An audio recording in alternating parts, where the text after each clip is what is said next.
तरीके से हम बोल सकते हैं नेचर का परफेक्ट बैलेंस है जो हमें यहाँ पे देखने को मिल रहा है। ये ईंटों से बना हुआ चीज़ होता है, ब्रिक्स की हेल्प से इसे बनाते हैं। बीच में हम इसमें रेत डालते हैं, फिर इस रेत में हम इसमें पानी का छिड़काव करते हैं प्रॉपर अमाउंट में। तो क्या होता है, जितना भी पानी होता है जब वो भाप बन के उड़ता है, इवेपोरेटिव कूलिंग होती है इसमें।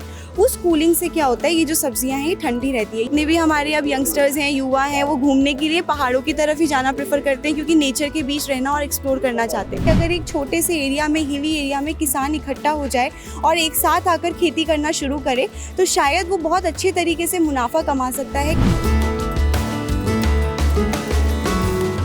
आज किसानों के लिए, गांव के विकास के लिए अलग अलग मंचों पर बात होती है, चाहे वो सरकारी मंच हो या फिर इस क्षेत्र में काम करने वाले अन्य लोग, वो इस पर बात करते हैं, कृषि वैज्ञानिक इस पर बात करते हैं। लेकिन युवा क्या सोचते हैं, और खास करके जो इस क्षेत्र से जुड़े हुए युवा है, जो इस क्षेत्र से जुड़ी पढ़ाई कर रहे हैं, वो क्या सोचते हैं, ये आज हम जानेंगे पंतनगर कृषि विश्वविद्यालय के छात्र छात्राओं से, जिन्होंने कुछ ऐसे मॉडल तैयार किए हैं जिनके माध्यम से वो मानते हैं कि गांव बदल सकते हैं, किसान का जीवन बदल सकता है। तो चलिए बात करते हैं इन्हीं लोगों से। क्या नाम है आपका? सर वैशाली बेलवाल।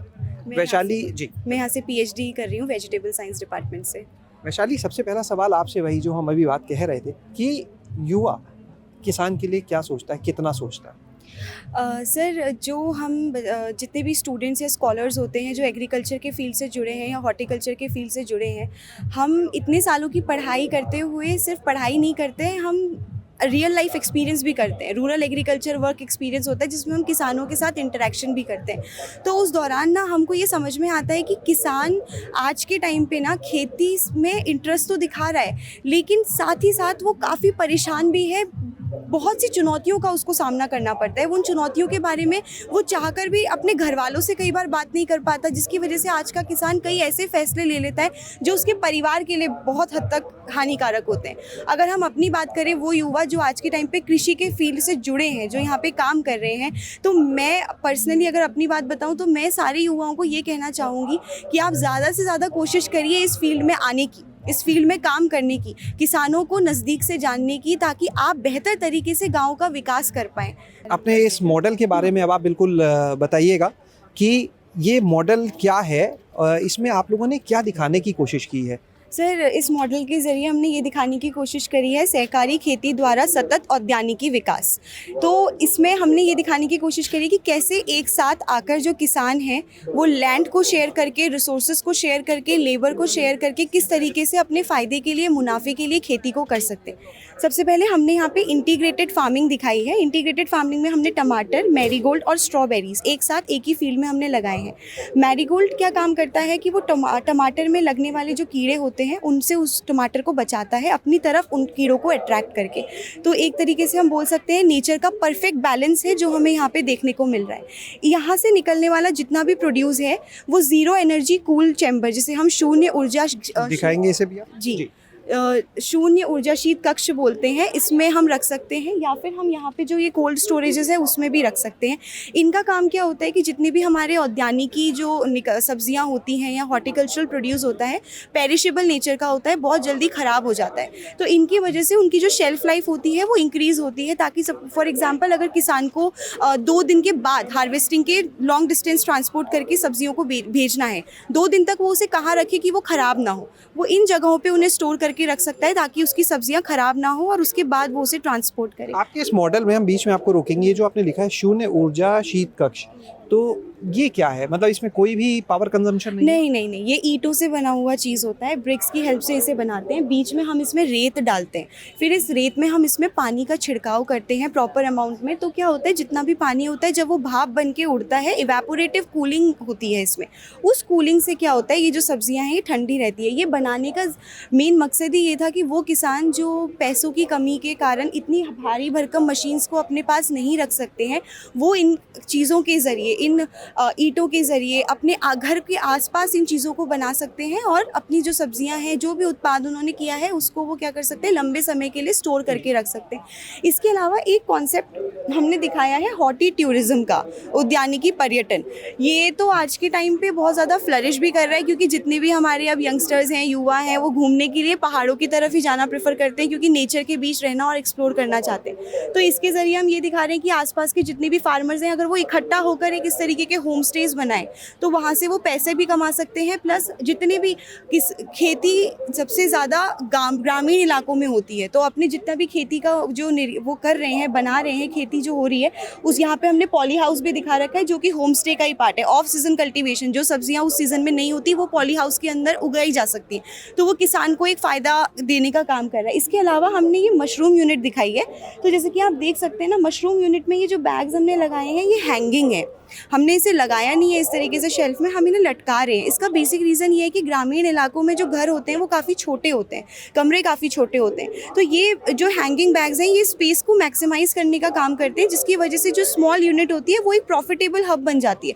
छोटे से कमरे में मशरूम कल्टीवेशन करने के करते हुए भी एक किसान जो है वो एक अच्छी आमदनी इसके ज़रिए कमाने का काम कर सकता है। इसके अलावा हमने कृषि विज्ञान केंद्र और कोऑपरेटिव बैंक यहाँ पे दिखा रखे हैं। इनका काम होता है किसानों तक जागरूकता फैलाना।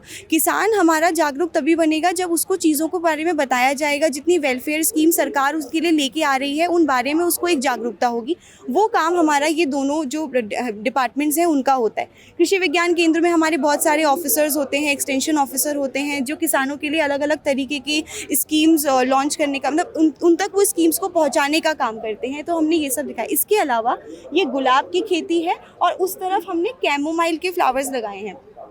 तो इनका काम क्या है कि जब ये गुलाब और कैमोमाइल के फ्लावर इस ऑयल एक्सट्रैक्शन यूनिट में जाते हैं तो इनका तेल निकलता है जो मार्केट में बिकने का काम करता है। यहाँ पे हम लोगों ने सेल्फ हेल्प ग्रुप, स्वयं सहायता समूह, और यहाँ पे हमने सहकारी बाजार दिखाया है, हाट भी हम इसको बोल सकते हैं। तो यहाँ पर जैसे सेल्फ हेल्प ग्रुप तो हम बहुत देखते हैं, बुरास का स्क्वैश, आंवले का मुरब्बा, ये सब बेचने का काम ये ग्रुप्स करने का काम करते हैं।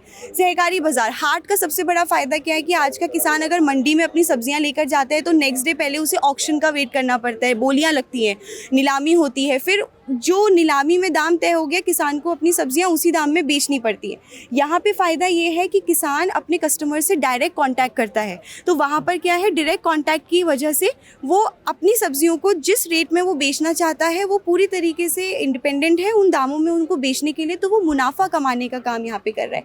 तो ये सारे मॉडल के ज़रिए हमने बस यही दिखाने की कोशिश की है कि अगर एक छोटे से एरिया में, हिली एरिया में किसान इकट्ठा हो जाए और एक साथ आकर खेती करना शुरू करे तो शायद वो बहुत अच्छे तरीके से मुनाफा कमा सकता है। कृषि जिसे आज के टाइम पे लोग दूर भाग रहे हैं, गाँव में पलायन की समस्या बहुत बढ़ती जा रही है, अगर ये तरीका किसान अपनाए तो वहाँ पे पलायन रुक जाएगा, वहाँ पे पलायन रुकेगा और वहाँ के जो लोग हैं वो अपने आप में एक आत्मनिर्भर बनना शुरू कर देंगे। तो आपने यहाँ पर इनको सुन लिया। आप कुछ और जो इस टीम के सदस्य हैं, जो यहाँ के छात्र छात्राएं हैं इस कृषि विश्वविद्यालय के, उनके पास चलते हैं और देखते हैं कि वो क्या बताना चाहते हैं अपने इस मॉडल से। जी, क्या नाम है आपका? सर, मेरा नाम तांशु चौधरी है और मैं यहाँ पे मास्टर्स फ्रूट साइंस कर रहा हूँ। मैं बताना चाहूँगा कि अगर हमारा मॉडल डिपिक्ट करता है सस्टेनेबिलिटी को और कोऑपरेशन को, तो कोऑपरेशन होता क्या है, जैसा कि मैम ने बताया आपको कि सब इकट्ठा कर रहे हैं, इंटीग्रेशन आ रहा है। तो सस्टेनेबिलिटी की अगर हम बात करते हैं तो एक मेजर पॉइंट आता है वेस्ट यूटिलाइजेशन, जो फार्मर की, अगर फार्मर उसको इंक्लूड करे तो ये काफ़ी एक अल्टरनेट बेनिफिशियल वो ले सकता है बेनिफिट्स। तो होता क्या है, जब हमारी क्रॉप प्रोड्यूस हो जाती है, पोस्ट हार्वेस्ट हैंडलिंग उसकी काफ़ी वीक है, पोस्ट हार्वेस्ट लॉस, तो उसको इम्प्रूव करने के लिए कोल्ड स्टोरेज जैसे यहाँ पे था, और वेस्ट यूटिलाइजेशन में हम क्या कर सकते हैं, तो जो गोबर गैस है उसमें बायोगैस का निर्माण होता है जो एलपीजी को सब्स्टिट्यूट कर सकती है, जिससे एक सस्टेनेबिलिटी मेंटेन्ड होगी किसान के हाउस होल्ड में। और उसके बाद जो उसका वेस्ट बचता है उसको हम एज ए मैन्योर यूज़ कर सकते हैं ऑर्चार्ड्स में और अपनी किचन गार्डनिंग में। बाकी जो किचन का वेस्ट आता है उसको हम वर्मी कंपोस्ट के थ्रू, कंपोस्टिंग के थ्रू वर्मी कंपोस्ट उसको बना सकते हैं, जो भी डायरेक्ट ऑर्चार्ड्स में जाएगा सॉइल की न्यूट्रिटिव वैल्यूज़ को इम्प्रूव करने के लिए। बाकी कोऑपरेटिव की हम बात कर रहे हैं, तो जो हमारी वाइल्ड फॉरेस्ट हैं उसमें बहुत सारी वाइल्ड स्पीशीज़ हैं, जैसे एप्रिकोट होता है, वाइल्ड एप्रिकोट, चुल्लू, तो उसके सीड्स को हम एक्सट्रैक्ट करके ऑयल बना सकते हैं। तो अगर एक विलेजर्स मिलके एक्सट्रैक्ट करें ऑयल तो एक काफ़ी एक अल्टरनेट उनके पास जनरेट हो जाता है, क्योंकि उसकी प्राइस वैल्यू काफ़ी हाई रहती है। चलिए कुछ और लोगों के साथ जुड़ते हैं, बात करते हैं। क्या नाम है आपका? मेरा नाम रक्षा मौर्य है और मैं एमएससी फ्रूट साइंस की छात्रा हूँ। रक्षा, आप बताएं, ये जो मॉडल है हम साथ में देख रहे हैं, कलर्ड कैप्सिकम, कलर्ड कैबेज, यानी रंगीन गोभी, रंगीन शिमला मिर्च, ये भी यहाँ पे लगाई हैं, ये कैसी मॉडल का हिस्सा? सर, जैसा कि हम जानते हैं कि हर फार्मर ऐसी कलर वेजिटेबल्स ग्रो नहीं करता है और मार्केट में अवेलेबल भी नहीं होती है इतनी आसानी से, क्योंकि इनका प्राइस बहुत ज़्यादा होता है, तो हर फार्मर अफोर्ड भी नहीं कर सकता है। क्योंकि हर फार्मर अफोर्ड नहीं कर सकता है, इसे ग्रो करने के लिए भी ज़्यादा प्राइस लगता है, तो हर फार्मर ग्रो भी नहीं करता है इसे इतनी आसानी से। हम अपने मॉडल के थ्रू ये बताना चाहते हैं कि फार्मर कृषि विज्ञान केंद्र का पूरा फ़ायदा उठाए, क्योंकि कृषि विज्ञान केंद्र जो है वो सब्सिडी प्रोवाइड कराता है ऐसी क्रॉप्स पे, और उन्हें सीड्स भी प्रोवाइड कराएगा कम दाम पे, जिससे कि फार्मर कम रेट पे उसे ग्रो कर सकते हैं एक पॉली हाउस के अंदर, और फिर उसे ज़्यादा दाम पे बेच भी सकते हैं। तो उससे किसान को फ़ायदा होगा और लोग भी ऐसी नई क्रॉप्स का फ़ायदा उठा सकते हैं। एक और टीम की सदस्य यहाँ पर इस समय मौजूद हैं, यहीं की स्टूडेंट। जी, क्या नाम है आपका? मेरा नाम अमीशा कंडारी है। मैं यहाँ पे मास्टर्स इन वेजिटेबल साइंस कर रही हूँ। अब नॉर्मली अब हम क्या करते हैं, आजकल केचुआ खेती आज सब फार्मर्स कर रहे हैं, ठीक है। जो केचुआ खाद जो तैयार की जाती है, गोबर, हाँ, खाद, उसमें केचुआ डाल दिया और जो बना मैन्योर वो हमने खेतों में जाके स्प्रेड कर दिया।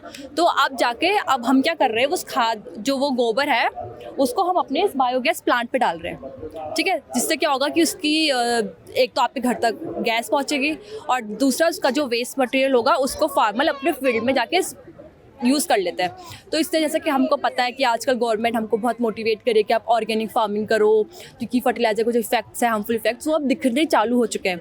तो अब हम क्या कर रहे हैं, अब हम ऑर्गेनिक खेती की तरफ जा रहे हैं। तो इस पर जो गवर्नमेंट है वो भी जैसे बायोगैस प्लांट लगाने के लिए वो भी सब्सिडीज़ वगैरह दे रही है और मतलब बहुत कुछ कर रही है। तो फिर वही है कि आजकल हम फार्मर्स को मोटिवेट कर रहे हैं कि आप लोग बायोगैस प्लांट लगाओ, इसमें आपको खाद तो मिलेगा ही मिलेगा, साथ में आपको फ्री की जो गैस है वो भी मिल रही है। यानी कुल मिलाकर इस पूरे मॉडल में उन कमियों को दूर करने की कोशिश की जिनकी वजह से किसान को नुकसान होता है। हाँ जी, हमने उन सब एक इंटीग्रेटेड टाइप का हम बोल सकते हैं, हमने उन सब कंपोनेंट्स को मिलाकर एक ऐसा मॉडल तैयार किया है जिसमें कि फार्मर्स को मतलब बहुत कम बजट में उनका काम बढ़िया हो सकता है। तो आज आपने इस पूरी टीम को सुना, इन स्टूडेंट्स को सुना, यहाँ पर कृषि विश्वविद्यालय के उनके इस पूरे मॉडल को देखा। अमूमन हम बात करते हैं इंटीग्रेटेड फार्मिंग की जब भी, तो वहाँ पर बात होती है कि कोई किसान है, वो एक ही जगह पर उसके पास आपको गोपालन भी है, मछली पालन भी है, उसके पास सब्जी भी है, सारी चीज़ें हैं। लेकिन यहाँ पर जो इन्होंने ये मॉडल बनाया सहकारिता से जुड़ा हुआ, ये भी एक इंटीग्रेटेड मॉडल है। फ़र्क इतना है कि यहाँ पर हर किसान को इस तरह से आपस में जोड़ दिया जाए कि जो एक चीज़ किसी के लिए वेस्ट है यानी बर्बाद है, वो दूसरे के काम आ सके, ताकि उनकी जो खेती की लागत है उसको कम किया जा सके। और दूसरी बात जो ये कि इस गांव को ऐसे विकसित किया जाए, वहाँ इतना कुछ हो देखने के लिए कि लोग वहाँ पर घूमने के लिए आएँ, पर्यटन से भी इस गाँव के जो लोग हैं उनको फ़ायदा हो सके। शैलेश अरोरा, गाँव जंक्शन। गांव जंक्शन को सभी सोशल मीडिया प्लेटफॉर्म्स पर फॉलो करें। व्हाट्सएप चैनल और जीमेल आईडी पर भी संपर्क साध सकते हैं।